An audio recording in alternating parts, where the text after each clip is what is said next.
on the 2021 Marketing Playbook, Digital and Social Growth Tips, Social Media Tips, Tactics and Tools for Growth. And we have a fabulous panel for you today. I know you're going to be learning a lot. I know I'm going to see you all in different and exciting new ways on social media. And I look forward to learning from Robin Colner, our moderator, and the panel of experts we have here. These breakfasts could not be possible without the support of our great partner, Tompkins Mahopac Bank.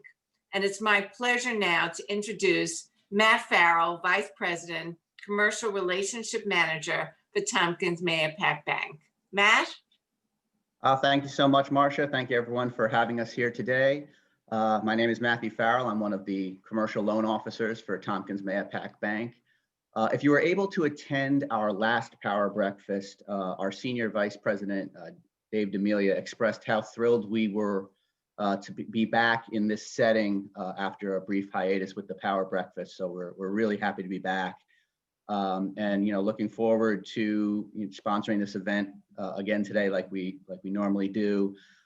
Dave gave an oversight of how Mahopac Bank has successfully worked with our clients throughout these changing times, and I'm happy to report that we continue moving forward as we work with our existing customers and meet new customers who have seen firsthand the benefits of working with a smaller, community-focused bank at a time when local management and quick decision-making is crucial. I want to report that we are open for business and anticipate closing 2020 with many more successes than anticipated when this pandemic first began, and we're very optimistic about 2021. We're looking forward to expanding on the work we've done this past year and moving forward as the year changes over. One of the things that I wanted to do this year, at the very first Power Breakfast, I mentioned this before the pandemic shut things down, was instead of everyone hearing from Dave and I all the time, I wanted to invite one of my partners at the bank to kick off future meetings with a brief description of what they do and how they could help business owners such as yourselves achieve the goals you've set, both on the personal and the professional side. So I thought this way you could start to get an overall picture of the different ways Mahopac Bank can help within our business community. I just wanted to let you all know that I intend to implement that next year and look forward to introducing you to my partners in future meetings to come. So with that being said, I don't want to take away from such a great panel we have today. I just want to thank you all again for coming, for having us. I want to wish you all happy holidays, happy New Year, and we look forward to continuing our partnership as we move forward into 2021. Everyone be safe and healthy out there and enjoy. Thank you, Marsha. Matthew, thank you, and thank you to your colleagues at Tompkins Mahopac Bank.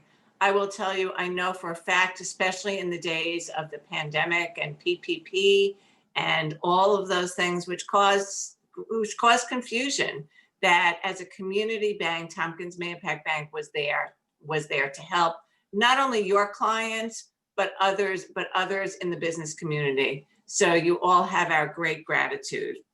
It's my pleasure now to introduce Robin Colner, the CEO of Digistar Media.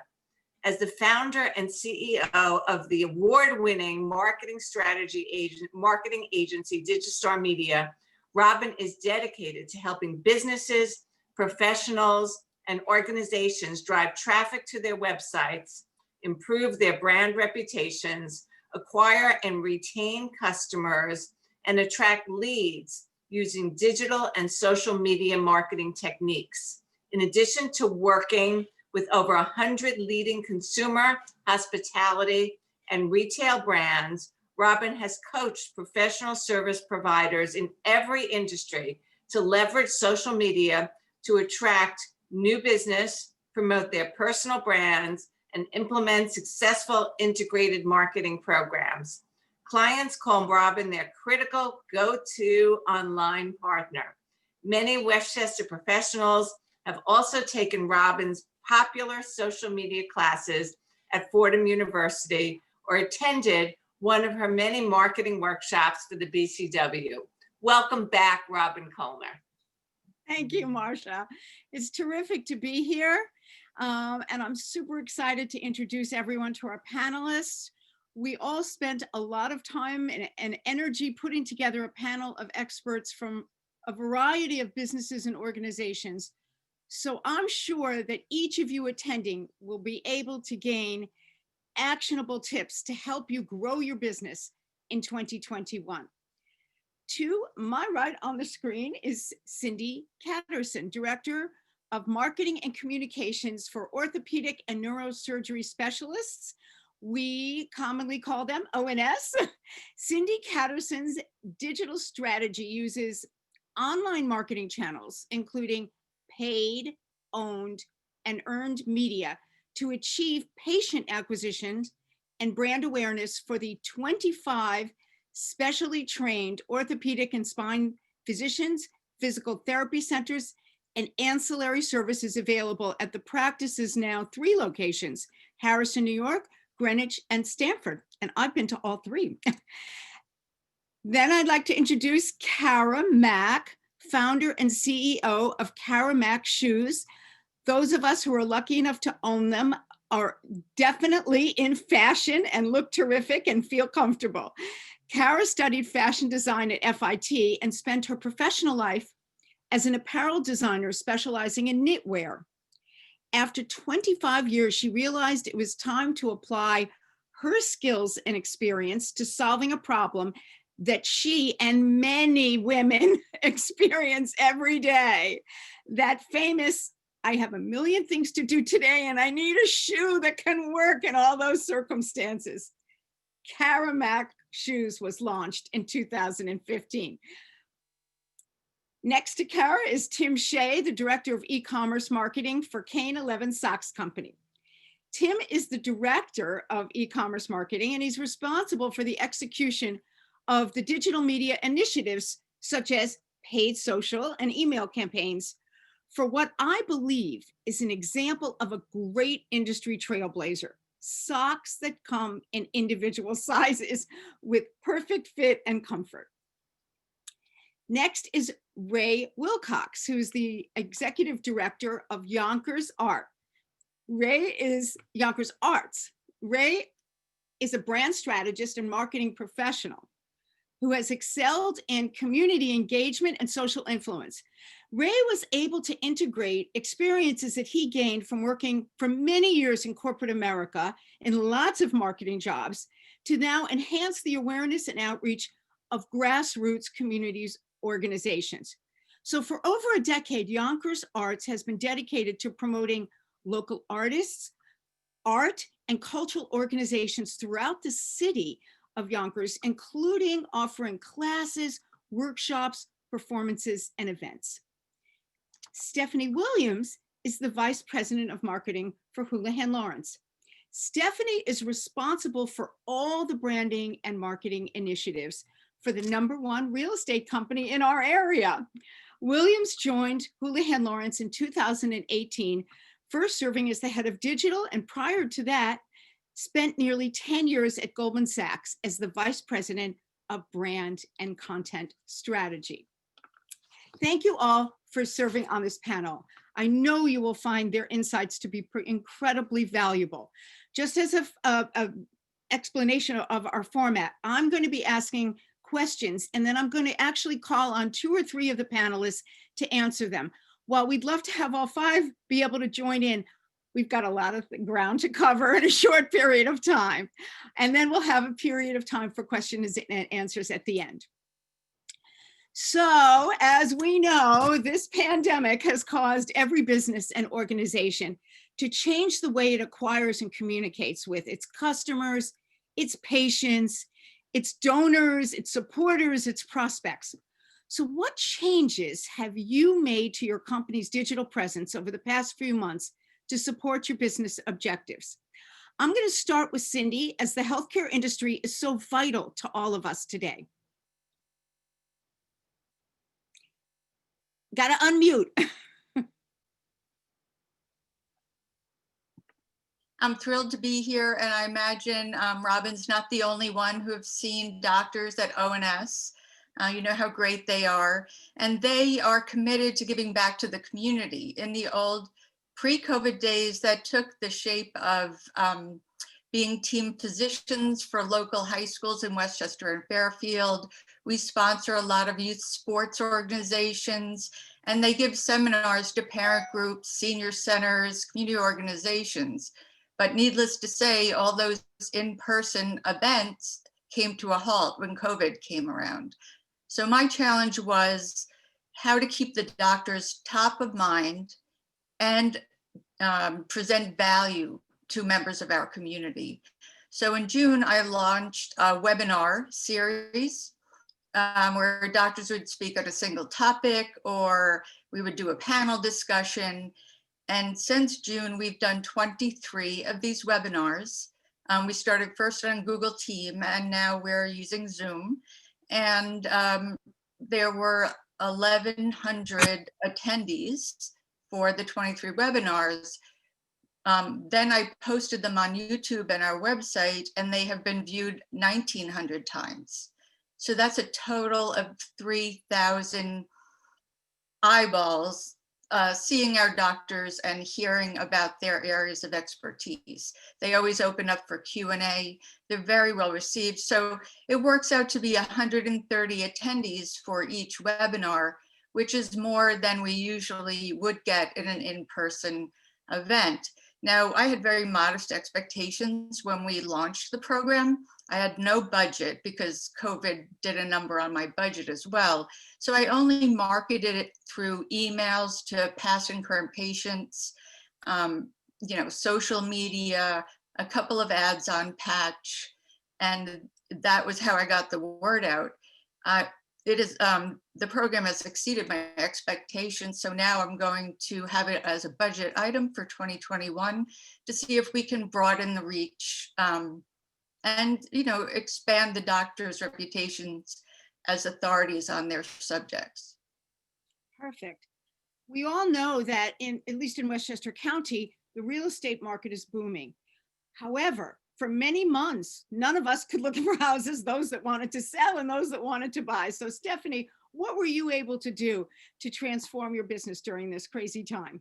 Absolutely. Good morning, Robin, and thank you so much for having me. Houlihan Lawrence definitely is very visible and present in Westchester. However, we have 30 offices that span all the way up to Rhinebeck and as far east as Darien, Connecticut. We have 1,300 agents, and so the focus of the marketing team is our real estate agents. Those are our clients. So similar to Cindy, providing them with the best-in-class tools to continue supporting them and in best position them with their clients is our number one goal. We're very much B2B in that capacity. And so as you said, Robin, when the pandemic hit, real estate was one of the many industries that was shut down, and for several weeks in New York. There was no buying and selling going on. And so we had to think quickly and pivot our strategies to really focus more on how can we provide our agents with support during this hectic time. So we also went deep into the webinar space. We were doing 2 to 3 webinars on a daily basis to help our agents learn about all of our tools, think about strategies that they could be doing just to continue keeping them sharp. And engagement was very strong on that. And we've continued that since real estate has reopened. Our team also became a content engine. We delivered print and digital assets to the field of 1,300 agents on a weekly basis. It was important to make sure that the connections that they had to their clients didn't go away. And oftentimes what we delivered to the field was hardly at all real estate focused. It was really about supporting the communities and underlying the fact that we are all in this together. And Robin, I know one of the fun examples I've shared with you is that about how we thought innovatively is we created a coloring book, which seems very unusual for a real estate company, but our team quickly created a coloring book featuring different real estate architectures, whether it was a colonial home or a bungalow or a split level ranch. And we blasted that out to all of the clients and their families so that the children at home could have something to do in a crisis time. And it was shared thousands of times. So just because crisis hit, it forced us to think innovatively, and it was fun.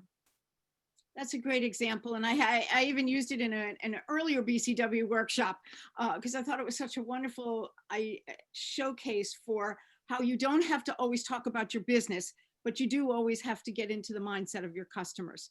Yeah. Kara, I've known you since I think when you just started the business, and I know how important in-person events were to being able to sell your shoes and your boots.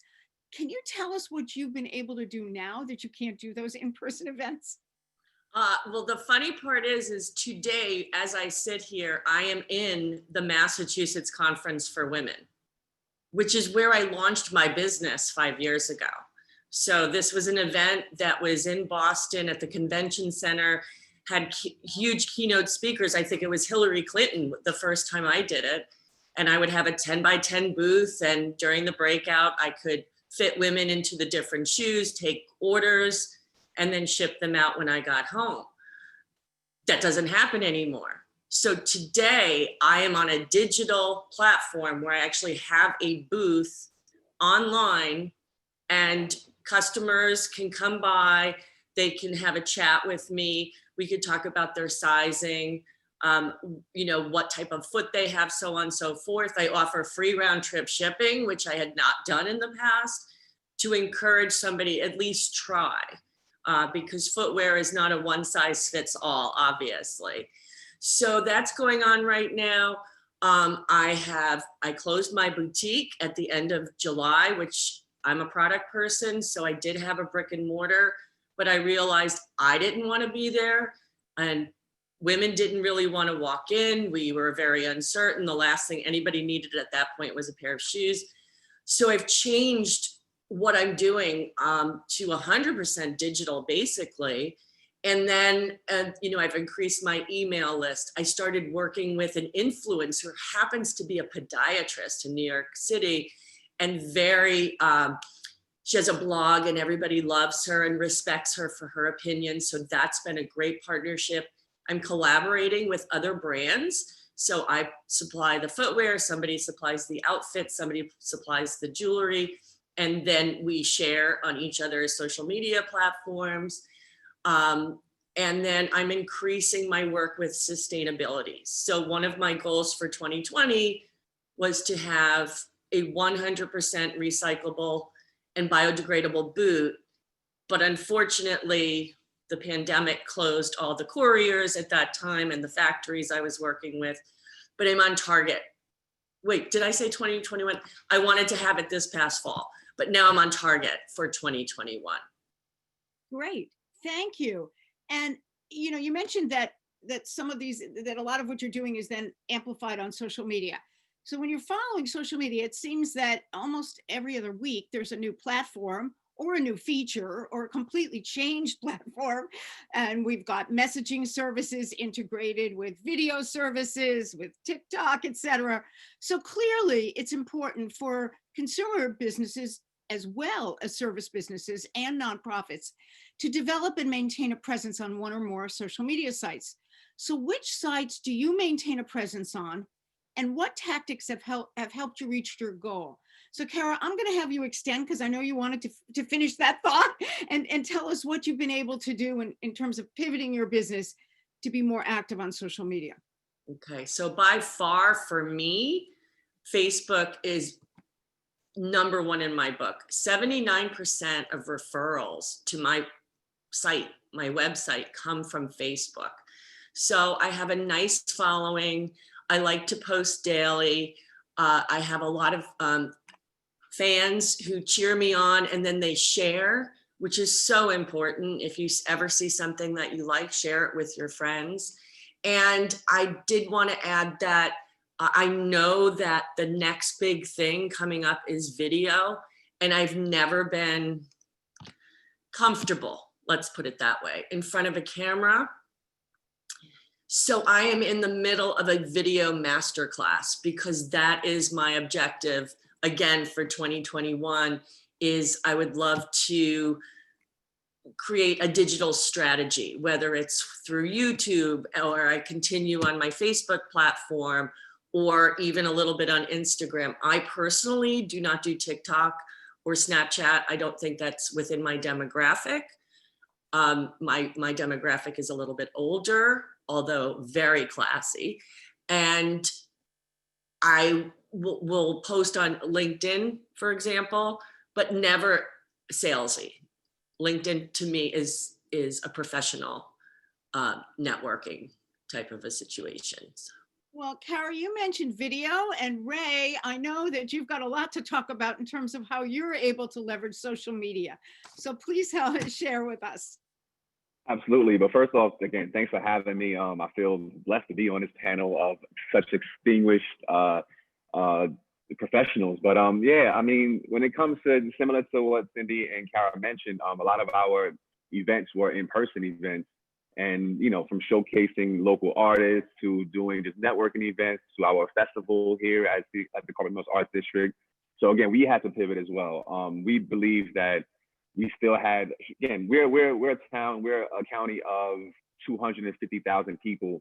But the one thing about us is that our community organizations, we're such a tight knit. So when it comes to just social media and our content that we're pushing out, the one thing that I'm really, really big on is relationships and collaboration. So when it comes to our posts, most of our posts are shared, and I tag a lot of people from, you know, the city, and they reshare. So, I mean, we have, you know, strong relationships with the city of Yonkers, with Yonkers Public Schools, with some of the bigger organizations here in Yonkers, and we all have that synergistic effort in resharing our content. So, I mean, I use Instagram and Instagram and Facebook as my two main platforms that I use. And, you know, Instagram always has the different features that they're looking to integrate every month. So even this month, there was new changes and updates, but I'm very firm on our timeline posts, having templates so people see the consistency of our posts. But then again, I also take full advantage of our Instagram stories and our Instagram TV portion as well, because people want to see, you know, people want to see you in action. People want to see, you know, some fun, hip content that they can really resonate and adapt with. And being that I'm as a director of an arts organization, I mean, what not? You can see all the content that we have to offer, and I'm constantly pushing that out. So, I mean, our schedule varies from week to week, maybe even month to month. But at the same time, too, I'm very, very engaged with the public and our followers. Great. Tim, I know you've had a lot of experience with the social media sites, especially with that new hot one where everyone's tongue, TikTok. Yeah, hey, thanks, Robin. Yeah, so Facebook and Instagram are absolutely mainstays for us, as Kara and Ray has mentioned. We do try to post as often as we can. I mean, I think on Instagram, we're recently even just starting to post even more, right? I think data shows that one post is only going to reach about 5% of your audience, right? So the idea is just keep posting throughout the data to reach more of that audience, right? But as far as TikTok goes, yeah, it's really an interesting platform. We looked at it. I would say February of this year, and kind of like Kara had said, it wasn't our demographic, right? It was very young. It was a very young platform to begin with, but within 3 months, like looking at it again, we felt like we were actually behind, right? It had I think grown exponentially, and in a way I have not seen other platforms grow. And what I'll also say is I'm seeing more adults on it every single day, and they're not always even admitting it either. But if you see someone sitting there late at night flipping through their phone, I guarantee it's TikTok these days, right?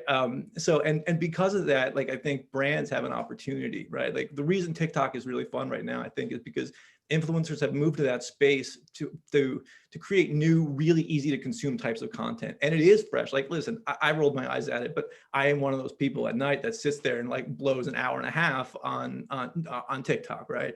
So it represents an opportunity for brands to partner with these creators. Like I'm actually moving away from that word influencer. Like they're creators. That's what they are for us as brands, right? And I know we'll get into the user-generated content in a little bit, but that's really where the opportunity is right now for companies. And it doesn't always have to be direct-to-consumer brands like us, right? Like it can be doctors and lawyers, like and using their clients and their patients, right, to talk about the services, and then you can bring that in, which we'll get to in some of the next stuff, and really incorporate that into your own campaigns. So that is really the next question, the idea of incorporating user-generated content and being able to approach influencers. Now, I know that a lot of people in our audience have heard about these terms endlessly, but it's important to explain to them, how do you actually activate something like that in our local market? So Tim, you've been on a roll. why don't you keep going? Sure. So, activating the influencers is an interesting conversation. I think it's becoming easier and easier to do because, again, I think I almost hesitate for us to keep using the word influencers in the space because it puts them up a little bit on a pedestal. And really, all they are us. Like, we're all influencers. We have our own sphere of influence, right, in our own circles, right? So, I think for us, the first step is just to ask our own customers and our own fans, right, to talk about us and to be a part of whatever it is that we're creating. As far as incorporating it into our campaigns, I'm finding, well, one, from a direct to consumer side, as you all are getting more ads every single day, right? So we're clearly more savvy than we were even a few years ago, and we know we're being marketed to. I think the beauty of working with these creators and generating this content is it's more trustworthy, right? So you can have them create this content that's helpful, right? Like we're a sock company, right? So we have folks wearing these socks, and our value prop is different than other sock companies. We make socks that are actually in your size, right? So you're not buying a small, medium, large and having extra fabric on your heel or your toe. It's a sock that's a size 9 if you're wearing a size 9 shoe, right? So there's actually a lot of problem solution conversations that we can talk about with our influencers, and then and have our creators explain that to their audience, right? So it's more useful resources and less salesy. The incorporating into our campaigns is the next step, and we bring it across all of our platforms now. It's on our e-com platforms, it's on our social platforms, and so on. So it's just overall it's good stuff to be leveraging. People want to see it. So you mentioned current customers. We're going to move that into the patient realm. And Cindy, what have you been able to do, and how with this concept of influencers and testimonials? Well, 60% of our referrals come from patients and family member referrals. So it's actually our patients who are our influencers. And we try to get that out by, I don't know if any of you have seen, we have 3 ads running that are different patient stories about, how an injury or one of the patient's several injuries changed their lifestyles and how ONS helped them get back to the active lives they wanted to lead. So, we do it with television commercials. We do it with, I write blogs about patient stories. I do testimonials from patients. They'll send me photos about, climbing a mountain, and I'll do stories about them and send it out in an e-blast. That's sort of how we get our guys on our side. Building that trust factor online, basically, Yes. is what you're doing, because, and it's, people don't believe the actual organization. They like to believe that they're hearing it from a patient or a customer. Exactly. Now, you had launched into a story. If you could just briefly maybe summarize how you approached an influencer that could build trust for your audience. You're muted, Kara.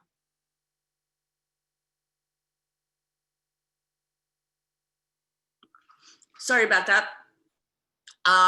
Well, I recently did it. I did work with an influencer who I mentioned happened to be a podiatrist. And that was really important for me to have somebody who had a background and was completely honest as to whether she was comfortable, she felt that the shoes were, made with the right last, so on and so forth. I have had nightmares before where I've reached out to influencers, or somebody introduced me to find out that they were completely fake. So I did tiptoe before I jumped on this particular person. And now it was such a great campaign. We did a giveaway. And so my Instagram reach went way up. My followers went way up. And so far, only 2 have stopped following me. That's like a big game. And I want to do more with this person, with this influencer going forward, and not make it just like a one-time deal. Perfect. Yeah. I didn't get to win the boots. I participated in that. I know, I saw your name. So lead generation for new clients and customers is an important goal for many of the attendees that are on the call today. So how have you leveraged digital marketing techniques, including optimizing Google My Business, newsletters, Google AdWords, et cetera, to further your business development goals. Stephanie, why don't you lead off on that one? Absolutely. Even before the pandemic, it was never been more important to focus on who you are online, whether you are a small business owner or on a marketing team in a large company. There are so many ways to be covering your bases from a digital perspective. It's critical, and I think everyone on this panel would agree with that. For us, or I should say for Houlihan Lawrence as a company, Google is by far the #1 driver of traffic to our website and leads on our properties. So there's a tangible ROI in terms of how we can see and measure very clearly that Google furthers our bottom line. So our digital strategy at a company level is heavily invested in this space, both from a paid and an organic standpoint. For our agents, this message is the same. Whether they're just starting out or whether they're experienced and at the top of their game, we often ask them, when a client refers you, what do they see when they Google you on search? And there's simply no shame any longer to Google yourself on an ongoing basis to make sure that you're happy with what you see. And no matter what appears on Google search, the fact is that there's so many ways to either get on Google's radar or boost how you appear if you already invested there. A simple and free way that we help our agents is to think about Google My Business, as you mentioned, Robin, and many people are not aware of this product at a real estate standpoint. And so any business can do it. Google has ramped up their advertising for this product in many commercials. So I'm sure many are familiar if you are not participating in this product. But essentially, if you're participating in this product and creating a Google My Business profile, building reviews on Google, it's an authentication factor. It's helping Google rank you and see you more as a credible business that has customers and clients. And the result of that is that they will be more likely to boost you and how when anyone comes to the front door of Google to search your name or a keyword that attributes or aligns with your business.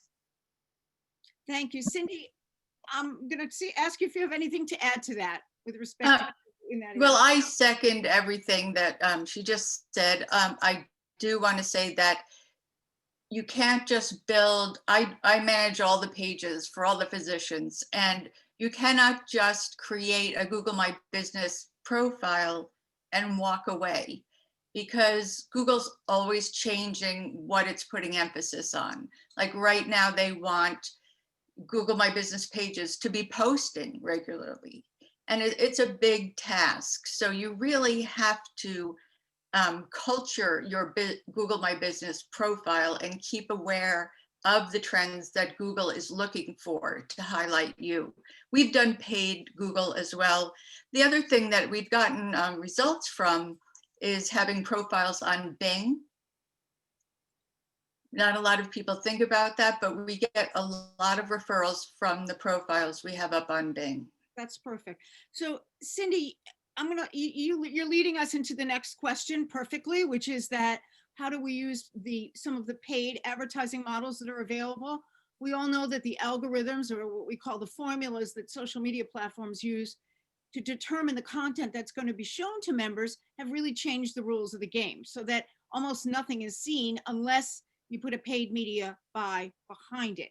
So now it's interesting to our audience as to what experiences you have had with social media advertising, Google AdWords, digital display, and the concept of using remarketing. Stephanie, I think you have a good solution for us. Sure. I mean, I think I'll be the Google person on this call, but as I said, we're heavily invested. The ROI that we contribute to our activities on the paid and organic side. We have a team dedicated just to Google to keep aware and on top of the products that they're continuing to roll out.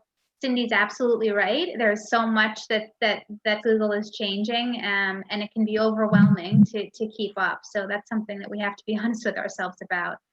Whether it's dynamic, responsive, etc. It's a lot.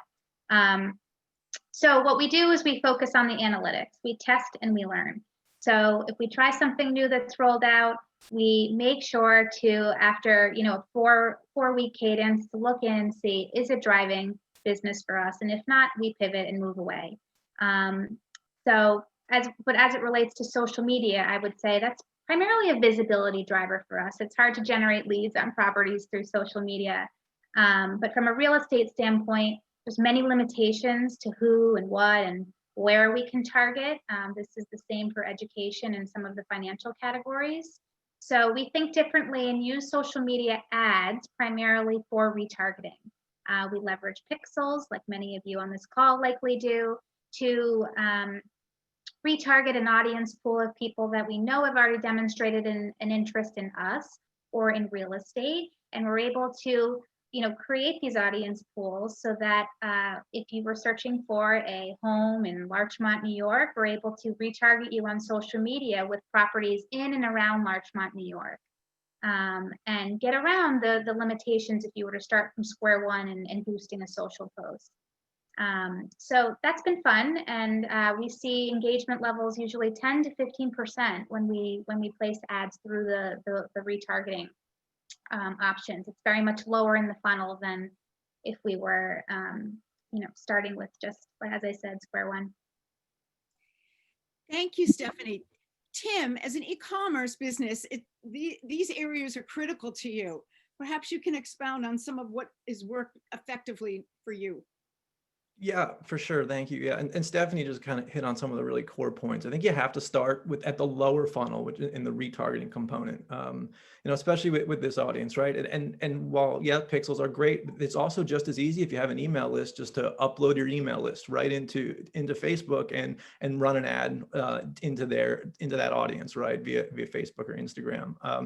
Those work, right? And I think then moving up the funnel, I think what's working is leveraging, actually, again, to kind of sound like a broken record, leveraging that user-generated content in our campaigns more so than anything else, right? Like, again, users are savvy. You're getting more and more ads in your feed every single day. So the targeting could be fantastic, but they've also got 10 other sock companies on the backs of my ads, right? So when you're seeing this fresh video from someone wearing our socks and talking about our socks, you're going to actually start to trust the brand a little bit more. And I'd also say, as far as what's working, is when it comes to the social paid platforms, is using the ad platform versus just like the boost post method, right? Like actually going into the ad platform and creating that retargeting campaign that Stephanie mentioned, or going in and creating a prospecting campaign. And prospecting would be going out, obviously, and finding those new customers.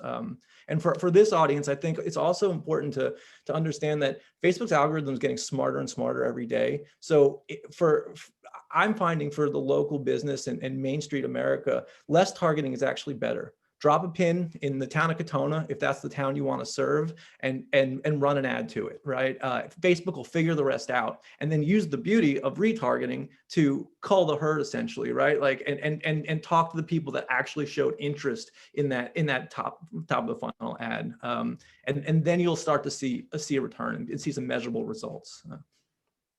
Definitely, and a lot of people feel that they want to go for conversion on those as one of the objectives. And I found that it's a lot less expensive to go for reach at the beginning, find some form of engagement and take that custom audience, and it's cheaper than to remarket to them. But before I end the questions, I really want to talk about video. Let's talk about video. You hear it from almost every speaker about everything to do with marketing. And Ray, I know video is a huge part of what you're doing. Can you explain what tools you're actually using for video? Do you have a YouTube channel? How does it work? Sure. Do you live stream on everything at the same time? So again, pivoting from doing all of our in-person sessions to going through COVID to not having to be able to do that, we were able to convert all of our existing events into digital offerings. So our artist showcase that we, again, showcasing local artists, we featured in local artists every week just via Instagram Live. And that right there was actually, again, something we've seen a higher conversion rate and a higher engagement rate than we did ever seen in person. So, and then we, again, every week we average about 250 views, as opposed to having one event and seeing 30 people. So it's been a tremendous shift, but it's been such a important integration into our business and our marketing mix. The one thing I do, I always bring with me, and I mentioned this to Robin, is my handy dandy tripod that I bring with me. That, again, it costs $11 off of Amazon, that I bring with me everywhere. So this right here, I'm able to stream, I'm able to do interviews if I have to, and, you know, whether it's in person, whether it's, you know, via Zoom, whatever like that. But I have that with me everywhere I go. So I'm constantly trying to keep myself either in front of the camera or having someone else in front of the camera. I'm always showcasing new art, whether I'm in my studio, whether I'm in somebody else's exhibition space, or I'm even in the streets, just walking around seeing murals. I'm constantly trying to be consistent when it comes to video and our engagement so that people know to look to me when it comes to anything art here in Yonkers or anything art happening within the particular tri-state. So it's essentially, I'm turning myself into my own mini influencer / creator, like Tim mentioned, because if people recognize me and people come to me for questions when it comes to art related engagement events and stuff like that. So again, I'm constantly in front of the camera. I constantly use apps like Adobe Suite. Adobe Suite. Canva is one of my go-tos that I use for pretty much everything, from all of our offerings, from social media templates to even formatting videos in frames and stuff like that to make it a little bit more aesthetically pleasing. I'm always trying to, after you want to ask a question, Robbie. So you mentioned tools, which is which leads me right to one of my favorite questions, which is, there are thousands of these online tools that social and digital marketers use to help them collect and analyze data, to share, to monitor with their analytics, to produce content. So I thought it would be a great idea if we did a round table here discussion where each of you get to answer, what are your favorite helping tools, the resources that don't usually cost that much money, that can help everybody get a handle on how to produce, manage, and monitor content, especially as you're moving into multiple platforms. Cindy, should we start with you? Well, I don't have much to say, really. I mean, Zoom has become the platform of choice right now. We put our videos that we have done in the past, they're all on YouTube and on our website, and more videos is on the list for 2021. Kara? Unmute. On it. Okay, there we go. So I am, I'm an artist, let's say. Basically, I'm like Ray. I don't go anywhere without my selfie stick, okay? Whether I'm shooting boots on my own feet, or now I'm doing this video masterclass, so I actually have to shoot a video every day for my homework. I'm getting my ring light today that I ordered on Amazon. So in the future, I won't be sitting in my kitchen, I'll be sitting in my office, and then I can do a little ring. And then online, I have some apps. My favorite app is called Facetune. Is anyone familiar with Facetune? So it's something that you can whiten your teeth, you could remove blotches. And I do that on my shoes, because you might have a great picture and all of a sudden there's a piece of dirt on it and you don't have time to go out and reshoot it, and you can touch it up a little bit. And then of course, I'm self-taught on Photoshop and Illustrator. So I have a lot of correction tools. Got it. Tim, unmute. So there's so many tools. I think I'll plus one for Canva. That's definitely one that everyone should be checking out. In the same vein, Adobe Spark Post is really good for just quickly creating social media posts when you're feeling overwhelmed and don't have a graphic design background, right? You can just it'll just do it for you. It's almost. On the influencer marketing side, I think a really approachable service to use to kind of dip your toe in the water, Kara, this could be a good one for you too, is trend.io. It's a really easy marketplace to use to find affordable creators to create some content for you. And Google Analytics, I mean that every single day, right? I think don't be scared of Google Analytics. It's much simpler than it looks, and I think it'll give you a really good, healthy understanding of what all these initiatives are really doing for you. Terrific. Stephanie. Sure. This is a really fun question because my team is responsible for finding or building tools for our agent base. But in terms of as a marketer, what we use to power our business is a couple things.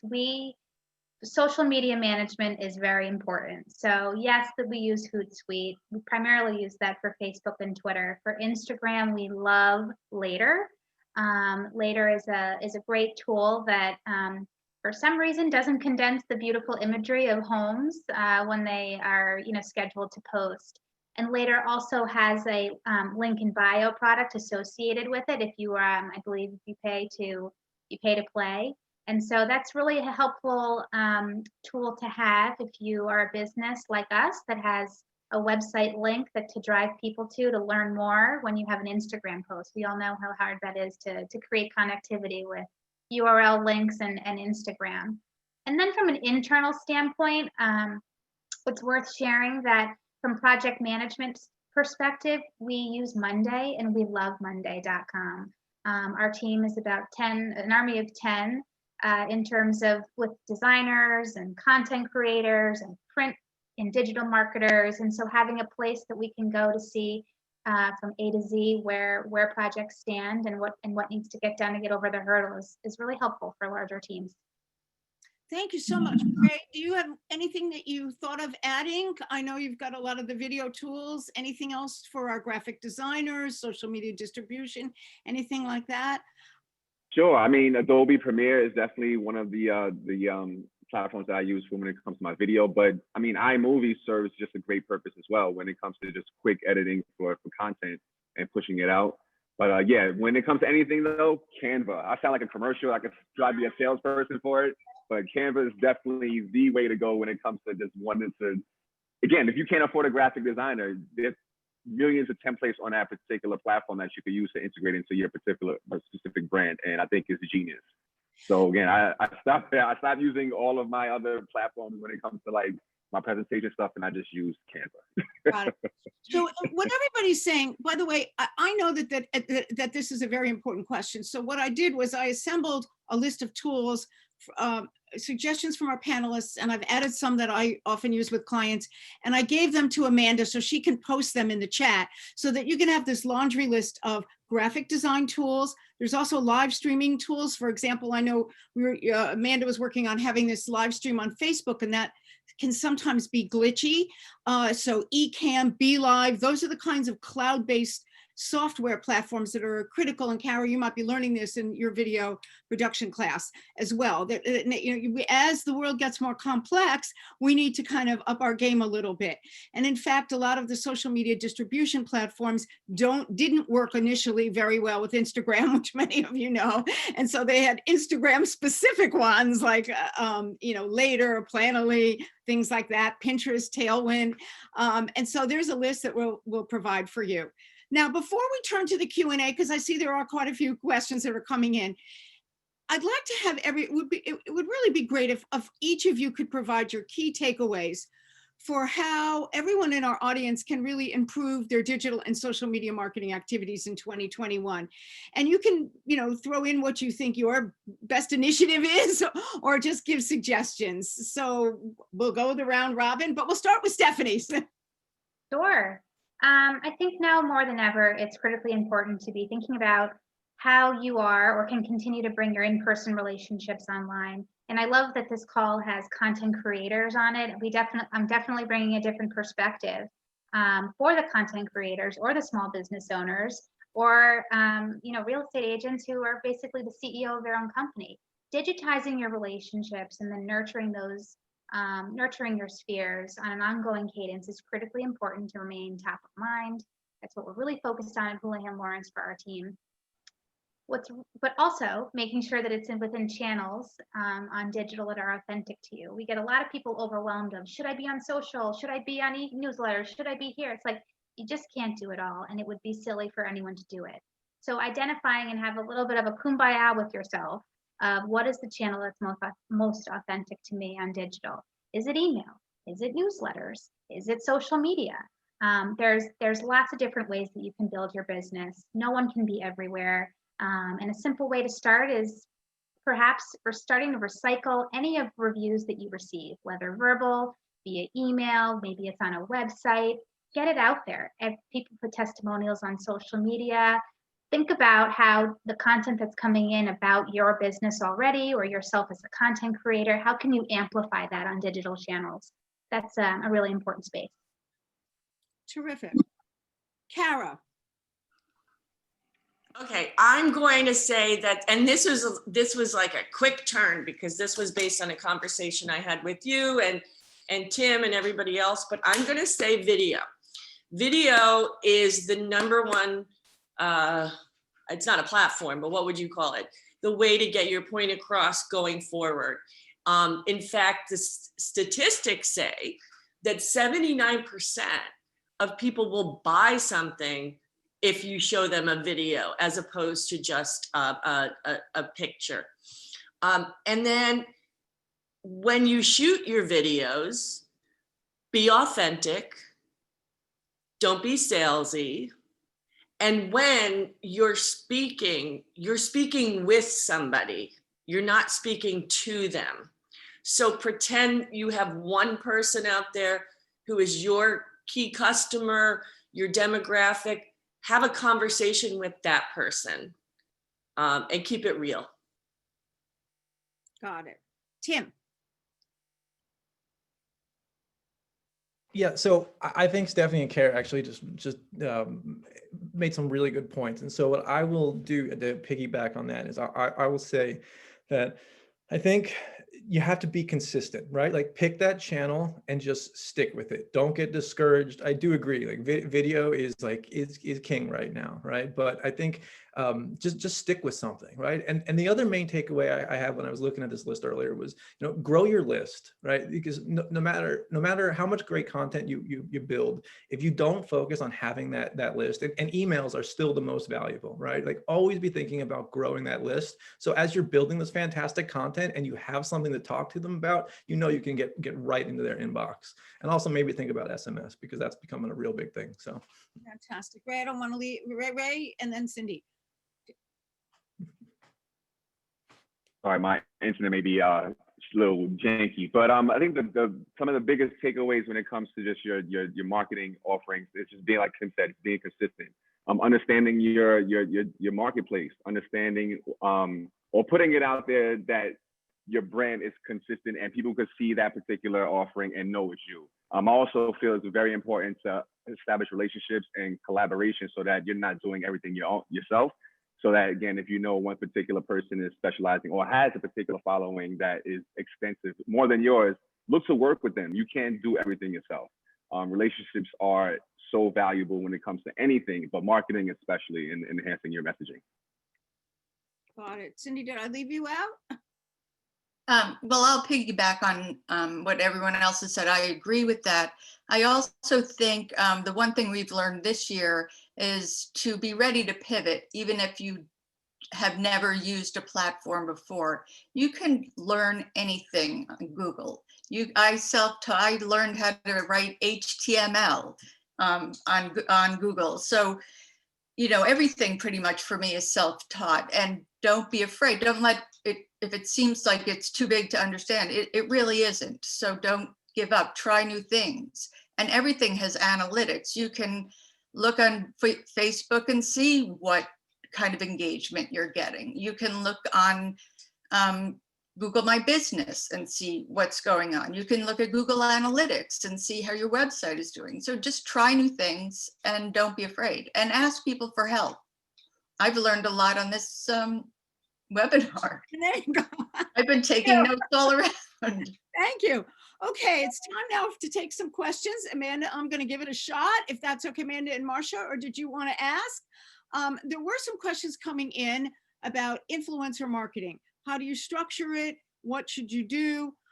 Kara, you and I are going to share this a tiny bit in the sense that things need to be done contractually. One of the areas that was mentioned really is to look at micro influencers, what we call micro or nano, meaning that it may not be Charlie D'Amelio, who has several 100 million followers on TikTok, or Kylie Jenner, but someone in the local market who can be just as influential. And on the B2B side, the service business side, it's generally people who are thought leaders in your related industry, other people who write in the media about your industry, as well as organizations, both trade associations as well as networking associations that can help collaborate, which is a big theme for today's panel.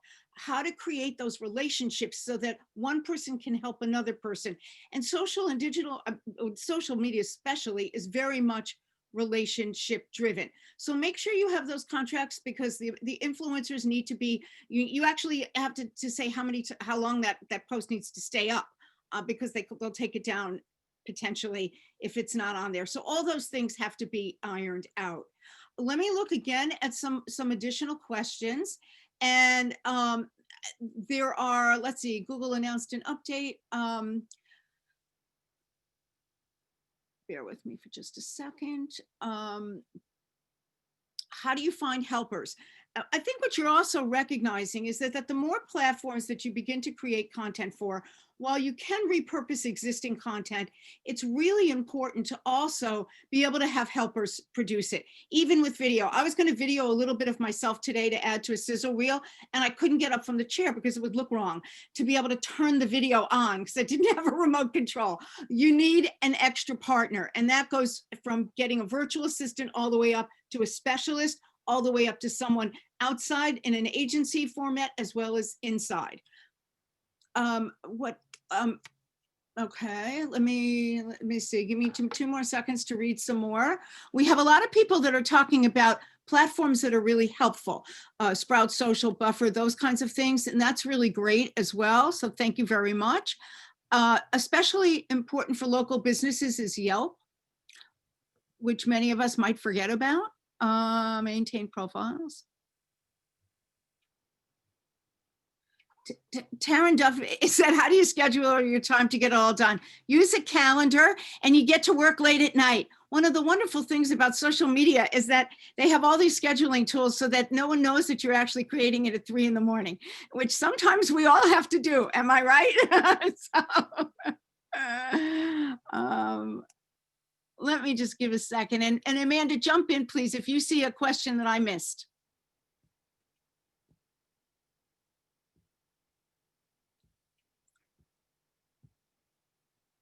Boosting posts on Facebook. I'll let Tim handle that one. Is that still something that people should do or not? Yeah, I would just do it through the ad platform, not the boost post suggestion method, because that doesn't give you all the ad targeting options. And I would also really just, if you're going to run any sort of dollars against your organic post, I would do it against your own audience first, right? So target people who've already engaged with your pixel or your email list. Robin, I don't know if you got to this one, but how do you evaluate the value of the influencer? I don't know if that's a question you can answer right now, and you may have. Yeah, I can't do it. Well, how about, but I'm going to turn to the panelists first. Okay, and then we'll close it out. Okay. Anyone want to take this? It's a big, it depends. Well, I'll add to the. I mean, I think it, go for it, Ray. Yeah, go for it. All right. So, I mean, I would assess that by first, again, their engagement, their followers, but then again, your budget. We forget to talk about budget. What can you afford at the end of the day? I know I can't afford to have Kylie Jenner, showcase some of my art, but at the same time too, I could identify some of my local colleagues that have, maybe 3,000 followers, 4,000 followers that's super engaged and busy to really accentuate and enhance my brand or my messaging. And thank you. One of the most important things is that influencer has an audience. Is that audience the same audience that you're trying to reach? Do they have the kind of followers and the kind of content creation? Don't forget, their content has to resonate with your brand as well. If they're too edgy for you, or if they're perhaps too young, or if they include content that you feel might be damaging to the reputation of your company or brand, then that's something to consider as well. So it isn't the total number of followers, it's how many people follow their advice that you feel are prospective customers or clients for your business. And that's really an important difference to identify with respect to influencer marketing going forward. You were all amazing. I have to say, I am someone who enjoys social media personally. Certainly at the BCW, we are active on social media. But today you opened up a whole new dimension to social media and all of these tools, which frankly was a learning experience for me. So it's no surprise that we had Professor Robin Colner teaching this class for us. And no surprise that you were all such experts within your own industries on moving the social media experience and the marketing opportunities forward. And thank you also to all of the participants for sharing as well. This is definitely a conversation that we can continue. Someone texted me that he felt he needed to go back a step, and I'm sure other people feel they need to move forward. So the conversation will continue in 2021. We look forward to bringing you all together at different opportunities. We thank Tompkins Mahopac Bank for allowing us to provide this power breakfast. And we wish everyone, for those celebrating starting tonight, a happy Hanukkah, a Merry Christmas, a Happy New Year, and most of all, from all of us, stay healthy. Stay healthy. We're almost there. Wear a mask. Don't have too many people at your homes. It's going to be a little bit of a lonelier holiday. We get that. But let's all be here healthy for the next one. So thank you all. Be well. Enjoy. Thank you, Marsha. It's been terrific. Thank you, and to everyone's success. Yes.